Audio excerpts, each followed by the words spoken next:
장례식장, 낡은 건물, 국화향이 퍼지는 작은 빈소였다. 검은 코트를 입은 남자가 들어섰다. 수행원 2명이 뒤따랐다. 문상객들이 그를 알아보고 숨을 죽였다.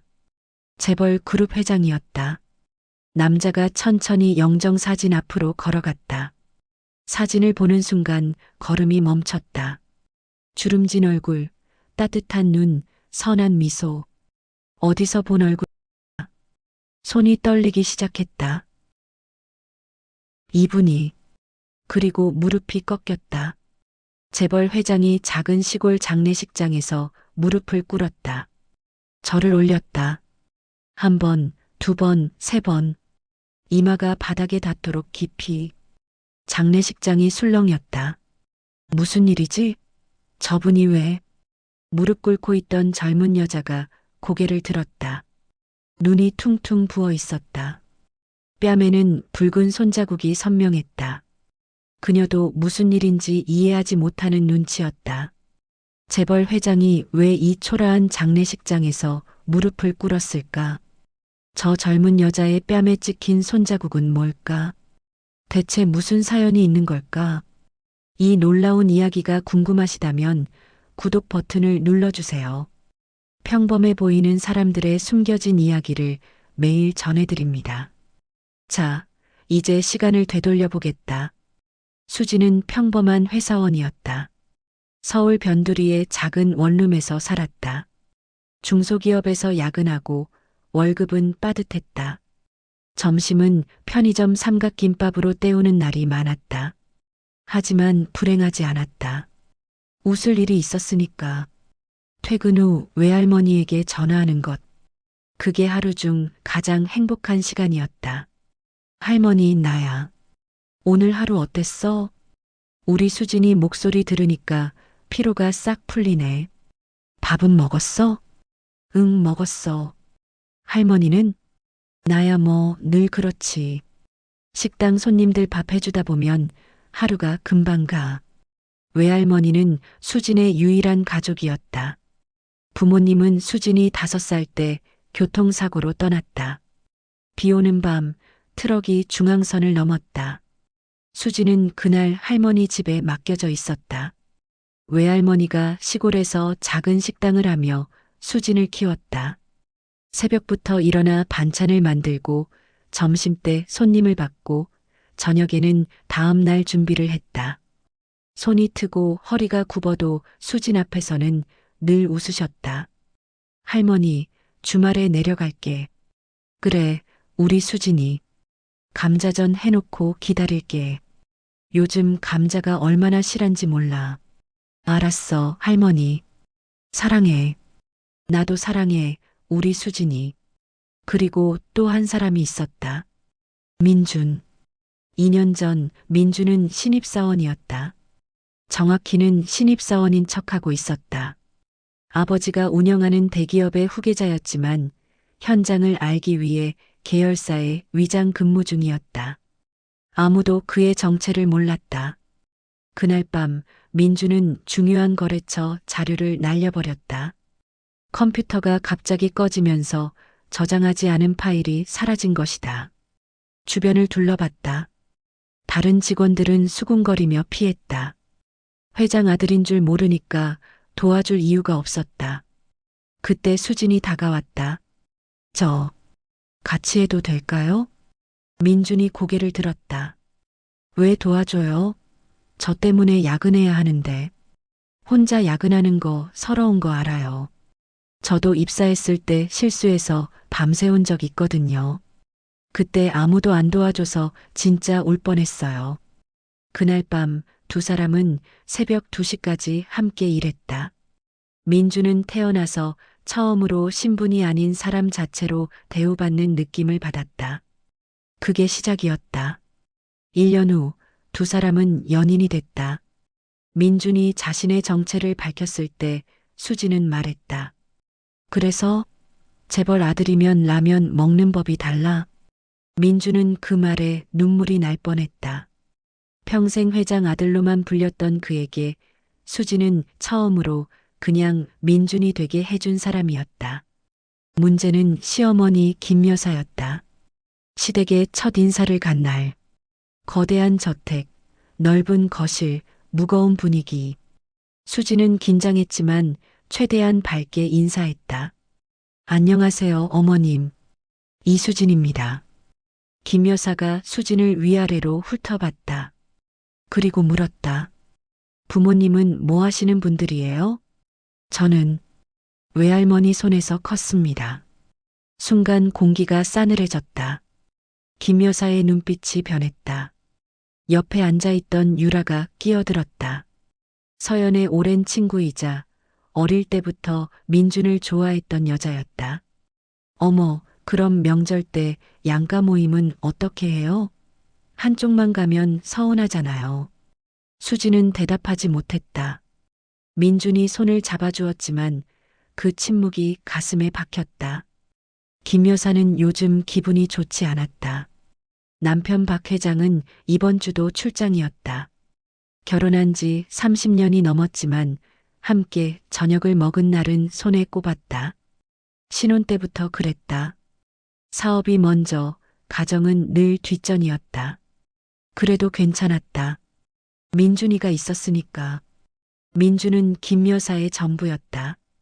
외로운 결혼 생활, 냉정한 시어머니, 바쁜 남편. 그 긴 세월 동안 민준만이 김 여사의 편이었다. 어릴 때 무릎에 앉아 엄마 사랑해라고 말하던 아들. 그 아이만 보면 모든 서러움을 잊을 수 있었다. 그런데 요즘 민준이 달라졌다. 전화도 뜸해지고 주말에도 얼굴을 보기 힘들었다. 이유는 하나. 수진. 민준아, 오늘 저녁 같이 먹을까? 갈비찜 했어. 내가 좋아하는 거. 엄마. 미안. 오늘 수진이랑 약속 있어. 다음에 먹자. 그래. 알았어. 전화를 끊고 김 여사는 텅 빈 식탁을 바라봤다. 갈비찜이 김을 뿜고 있었다. 3시간 동안 정성껏 만든 건데 먹을 사람은 아무도 없었다. 맨날 수진이. 그 애가 뭐가 그렇게 좋다고. 김 여사는 쓸쓸히 혼잣말을 했다. 그때 초인종이 울렸다. 유라였다. 아주머니, 안녕하세요. 서연이 있어요? 서연이는 친구 만나러 나갔는데. 들어와, 차 한잔 하고 가. 유라는 예의 바르게 웃으며 들어왔다. 김 여사는 유라가 마음에 들었다. 좋은 집안, 좋은 학벌, 예쁜 얼굴. 민준이랑 어울리는 여자였다. 수진 같은 애보다 훨씬. 아주머니, 요즘 민준 오빠 얼굴 보기 힘드시죠? 응, 바쁜가 봐. 유라가 슬쩍 말을 꺼냈다. 수진 씨가 오빠를 너무 붙잡아두는 것 같아요. 저번에도 아주머니 생신이라고 했더니 수진 씨가 삐치더라고요. 왜 나랑 안 보내주냐고. 거짓말이었다. 수진은 그런 말을 한 적 없었다. 오히려 민준에게 어머님 생신인데 가봐야지라고 권했다. 하지만 유라는 거짓말을 자연스럽게 했다. 김 여사를 자극하기 위해서였다. 김 여사의 눈빛이 변했다. 그래, 그런 일이 있었어? 네. 솔직히 걱정돼요. 수진 씨가 오빠를 너무 독점하려고 하는 것 같아서. 사실 김 여사도 부유한 집안 출신이 아니었다. 30년 전 가난한 집안의 딸이었다. 미모 하나로 맞선에 나갔고 박 회장을 만났다. 결혼에 성공했다고 생각했다. 하지만 시어머니의 구박은 상상을 초월했다. 너 같은 게 어딜 감히 우리 집안에 발을 들여? 집안도 없는 것이. 명절마다 모욕을 당했다. 내가 뭘 해도 우리 집안 사람은 아니야. 걸레로 바닥이나 닦아? 밥맛 없어. 친정에서 뭘 배웠어? 그 상처가 트라우마가 됐다. 30년이 지났지만 그 말들은 여전히 가슴에 박혀 있었다. 그래서 수진을 보면 불편했다. 수진의 순박한 모습이 과거의 자신을 떠올리게 했다. 나도 저랬는데, 나도 저렇게 순진했는데, 결국 어떻게 됐지?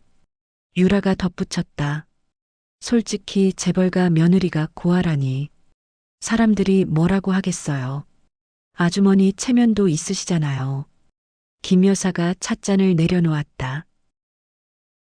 내 말이 맞아. 체면이 있지. 며칠 후 김 여사가 민준에게 말했다.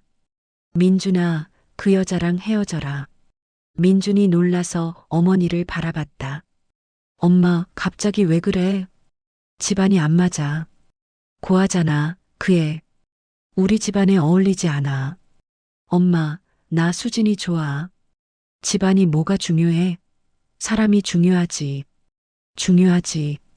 사람들이 뭐라고 하겠어. 민준이 자리에서 일어났다. 엄마, 나 실망이야. 엄마가 그런 사람인 줄 몰랐어. 뭐, 내가 엄마한테 실망이라고? 내 인생은 내가 결정할게요.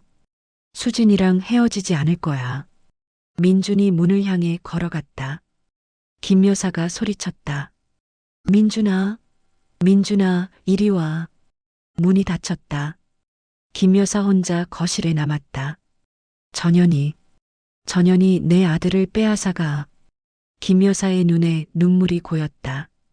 분노인지 서러움인지 스스로도 알 수 없었다. 그 전화는 갑자기 왔다. 수진이 회사에서 일하던 평범한 오후였다. 시골 번호가 떴다. 이장님이었다. 수진 씨 할머니가 오늘 새벽에 돌아가셨어. 수진의 손에서 전화기가 떨어졌다. 머릿속이 하얘졌다. 지난주 통화가 떠올랐다. 할머니, 다음 주에 내려갈게. 그래, 감자전 해놓을게. 그게 마지막이었다. 다음 주를 기다리지 못하고 할머니는 떠났다. 수지는 정신없이 시골로 내려갔다. 작은 장례식장. 화환도 몇 개 없었다. 문상객도 손에 꼽았다. 동네 어르신 몇 분이 전부였다. 수지는 영정사진 앞에 앉았다. 사진 속 외할머니가 웃고 있었다. 따뜻한 눈, 주름진 얼굴, 선한 미소. 할머니. 눈물이 멈추지 않았다. 수지는 문상객이 올 때마다 무릎 꿇고 절했다. 상주가 아니었다. 하지만 외할머니를 대신해 예를 갖추고 싶었다. 할머니가 평생 그렇게 사셨으니까. 그때 유라가 움직였다. 김 여사에게 전화를 걸었다. 아주머니, 수진 씨 외할머니 장례식이래요. 직접 가보시면 집안이 어떤지 아실 거예요. 김 여사가 물었다. 어디야? 시골이요. 아주 작은 장례식장이래요. 김 여사의 입꼬리가 올라갔다. 가봐야겠네. 다음 날 김 여사와 유라가 장례식장에 도착했다. 빈소는 작았다. 화환은 5개도 안 됐다. 김 여사가 주변을 둘러봤다. 자신이 다녀온 어떤 장례식장보다 초라했다. 역시 이런 집안이야. 김 여사의 눈에 무릎 꿇고 절하는 수진이 들어왔다. 유라가 속삭였다. 상주도 아닌데 왜 저러고 있어요? 관심 받으려고 저러는 거 아니에요? 그 말이 김 여사의 분노에 불을 붙였다. 김 여사가 성큼성큼 다가갔다. 이게 뭐하는 꼴이야? 수진이 고개를 들었다. 눈이 퉁퉁 부어 있었다. 어머님? 어떻게 여길? 찰싹? 김 여사의 손이 수진의 뺨을 때렸다. 장례식장이 조용해졌다. 상주도 아닌 것이 왜 이 난리야? 고아 주제에 재벌가를 넘봐? 내가 뭔데? 수진은 뺨을 감싸 쥔 채 고개를 숙였다. 반박하지 않았다. 너 때문에 민준이가 엄마 얼굴도 안 봐. 내가 내 아들을 빼앗아 갔잖아. 유라가 거들었다. 그러게요. 처음부터 분수를 알았어야죠. 그때 민준이 뒤늦게 도착했다. 엄마, 이게 무슨 짓이야? 민준은 수진의 뺨에 찍힌 손자국을 보고 경악했다. 엄마가 때린 거야? 김 여사가 민준의 팔을 잡았다. 민준아, 이 결혼 없던 일로 하자. 엄마, 여기가 어딘데 이래. 내가 사귀는 여자 집안이 이 꼴이야. 마, 우리 집안에 안 어울려. 김 여사가 민준을 억지로 끌었다. 민준이 끌려가면서 수진을 돌아봤다. 수진아, 미안해. 수진은 고개를 들지 못했다. 장례식장에 수진만 남았다. 유일한 가족도 떠났고 사랑하는 사람도 떠났다. 수진은 다시 영정사진 앞에 무릎을 꿇었다. 할머니, 미안해. 끝까지 이것밖에 못해서. 그때였다. 입구가 술렁였다. 무거운 발소리가 들려왔다. 이분이 검은 코트에 단정한 정장. 수행원 2명이 뒤따랐다. 박 회장이었다. 장례식장이 술렁였다. 재벌 회장이 왜 이런 시골 장례식장에? 박 회장은 천천히 영정사진 앞으로 걸어갔다. 사진을 바라봤다. 한참 동안 주름진 얼굴, 따뜻한 눈, 선한 미소. 박 회장의 손이 떨리기 시작했다. 기억이 밀려왔다. 30년 전, 다리 밑, 굶주림, 절망, 그리고 따뜻한 국밥 한 그릇. 이분이 갑자기 무릎이 꺾였다. 재벌 회장이 작은 시골 장례식장에서 무릎을 꿇었다. 절을 올렸다. 1번, 2번, 3번. 이마가 바닥에 닿도록 깊이. 장례식장이 웅성거렸다. 뭐지? 회장님이 왜? 절을 마친 박 회장이 뒤를 돌아봤다. 입구에 김 여사가 서 있었다. 남편이 온다는 연락을 받고 돌아온 것이다. 박 회장의 눈빛이 얼음장처럼 차가워졌다. 당신, 방금 뭐 했어? 김 여사가 움찔했다. 저는 내 은인의 장례식장에서 내 며느리 될 사람 뺨을 쳤어? 김 여사의 얼굴이 새하얘졌다. 은인이요? 무슨 말씀이세요? 박 회장이 유라를 바라봤다. 유라도 얼굴이 창백해졌다. 넌 뭐야? 분수를 알았어야 한다고? 박 회장이 모인 사람들을 둘러봤다. 여기 계신 분들께 말씀드리겠습니다. 이분은 30년 전 굶어 죽기 직전이던 저를 살려주신 분입니다. 제 생명의 은인이십니다. 웅성거림이 퍼졌다. 그리고 저 아이는 내 은인의 손녀입니다. 내 며느리가 될 사람이고 앞으로 우리 가문이 모셔야 할 사람입니다. 수진이 고개를 들었다. 눈물로 얼룩진 얼굴. 은인이라니요. 무슨 말씀이세요? 박 회장이 수진에게 다가갔다. 내 할머니가 30년 전에 나를 살려주셨어. 그 이야기를 해줄게. 박 회장이 천천히 이야기를 시작했다. 30년 전 그는 재벌 회장이 아니었다. 무일푼 청년이었다. 시골에서 태어났다. 가난한 농가의 아들. 하지만 꿈이 있었다. 사업가가 되는 것. 부모님과 동생들을 가난에서 구하는 것. 고향에서 5년 동안 돈을 모았다. 논일, 밭일, 막노동. 할 수 있는 건 다 했다. 부모님도 평생 모은 돈을 보태주셨다. 아들아, 이거 가지고 서울 가서 크게 한번 해봐라. 청년은 그 돈을 들고 서울로 올라왔다. 소개받은 사람에게 자금을 맡겼다. 그런데 그 사람이 사기꾼이었다. 어느 날 갑자기 사라졌다. 전 재산을 들고. 청년은 절망했다. 고향에 돌아갈 면목이 없었다. 서울 거리를 헤맸다. 하루, 이틀, 사흘. 돈도 없고 먹을 것도 없었다. 셋째 날 밤 한강 다리 밑에 앉아 있었다. 그냥 이대로 죽는구나. 그렇게 생각했다. 그때 누군가 앞에 섰다. 아이고, 젊은 사람이 왜 여기서 이러고 있어? 고개를 들었다. 중년의 여인이었다. 시골에서 서울로 납품하러 온 사람 같았다.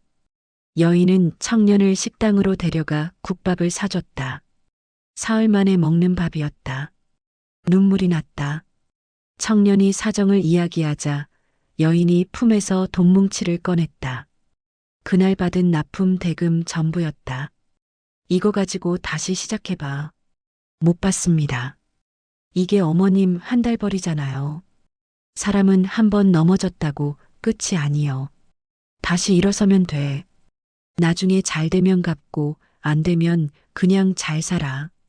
그게 갚는 거요. 이름이 뭐예요? 이름은 뭐하러 알아. 밥 한 끼 얻어먹었다 생각해. 여인은 떠났다. 뒤도 돌아보지 않고 박 회장의 목소리가 떨렸다. 그 돈이 내 재기 미천이 됐어. 작은 장사부터 시작했어. 그게 커져서 지금의 그룹이 됐어. 평생 그분을 찾았어. 30년 동안.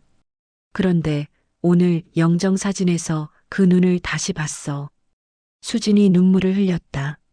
할머니가 그런 일이 있었는지 몰랐어요. 내 할머니는 평생 그 이야기 안 하셨겠지. 그런 분이셨으니까. 이건 인연이야. 30년 전의 인연이 이렇게 돌아온 거야. 박 회장이 김 여사를 돌아봤다. 당신은 어떻게 여길 알았어? 누가 알려줬어? 김 여사가 움찔했다. 시선이 무의식적으로 유라에게 갔다. 내가 알려줬구나. 박 회장이 유라를 바라봤다. 유라의 얼굴이 창백해졌다. 회장님, 저는 그저. 그때 서연이 앞으로 나섰다. 손에 휴대폰을 들고 있었다. 서연은 장례식 소식을 듣고 뒤늦게 달려온 것이다. 언니, 그게 다가 아니잖아. 유라가 당황했다. 서연아, 무슨 소리야? 서연이 휴대폰을 조작했다. 녹음 파일이 재생됐다. 언니, 걱정 마. 내가 아주머니한테 계속 얘기할게. 수진이 그 여자 집안도 없고 배경도 없잖아. 조금만 더 밀면 아주머니가 알아서 반대하실 거야.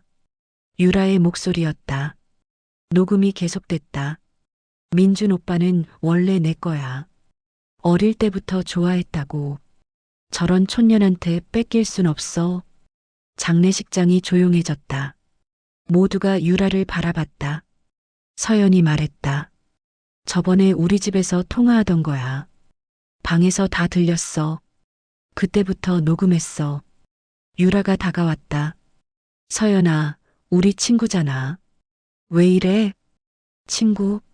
친구가 우리 엄마 이용해서 오빠 여자친구 쫓아내려고 해? 박 회장이 유라에게 말했다. 다신 우리 집안 근처에 얼씬거리지 마라. 내 아버지한테도 연락하겠다. 유라가 울면서 뛰쳐나갔다. 아무도 잡지 않았다. 김 여사가 고개를 떨궜다. 자신이 이용당했다는 걸 깨달았다. 민준이 수진에게 다가갔다. 손을 잡았다. 수진아, 아까 끌려가면서 내 손을 잡았어야 했는데 비겁하게 끌려갔어. 정말 미안해. 수진이 희미하게 웃었다. 괜찮아. 아니야. 앞으로는 다를 거야. 이제 다신 안 놓을게. 약속해. 박 회장이 김 여사에게 말했다. 당신 수진이한테 사과해. 김 여사가 천천히 수진에게 다가갔다. 수진아, 미안하다. 진심이 담긴 한마디였다. 며칠 후 장례식장이 달라져 있었다. 박 회장이 외할머니의 장례를 가문 장례로 다시 치른 것이다. 화환이 빈소를 가득 채웠다. 조문객이 줄을 이었다. 그룹 임원들, 협력업체 사장들, 유명 인사들 모두가 회장님의 은인을 조문하러 왔다. 박 회장이 영정 사진 앞에 섰다. 은인어른, 30년 전 빚, 이제야 갚습니다.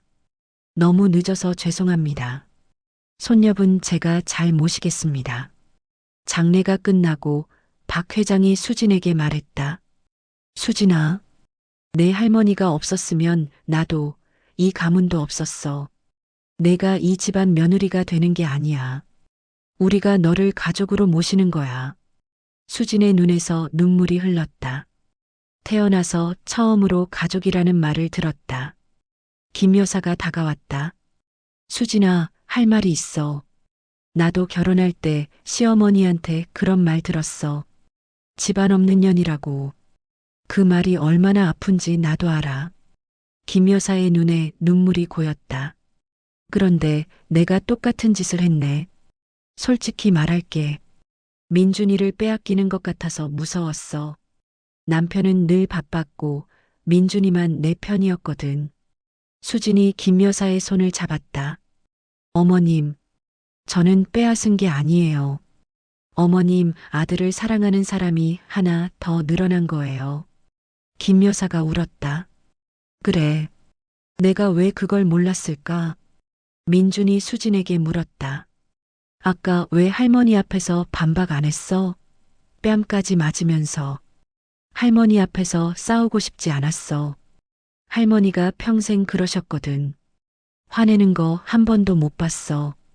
민준이 수진을 안았다. 그게 내가 나보다 나은 점이야. 그리고 내가 널 사랑하는 이유야. 1년 후, 결혼식, 화창한 봄날이었다.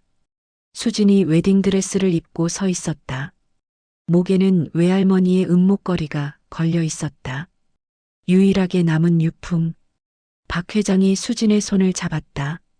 아버지 대신 버질로드를 걸어줄 사람. 내 할머니가 오늘 많이 좋아하셨을 거다. 버질로드를 걸으며 수진은 마음속으로 말했다. 할머니, 할머니가 뿌린 씨앗이 이렇게 됐어. 30년 전에 살린 청년이 재벌 회장이 됐고 그 사람이 이제 나를 가족으로 받아들였어.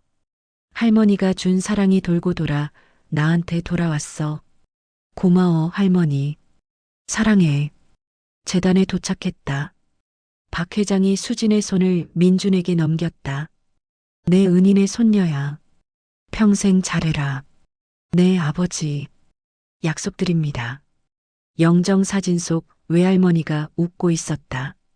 언제나처럼 따뜻하게, 영원히. 끝.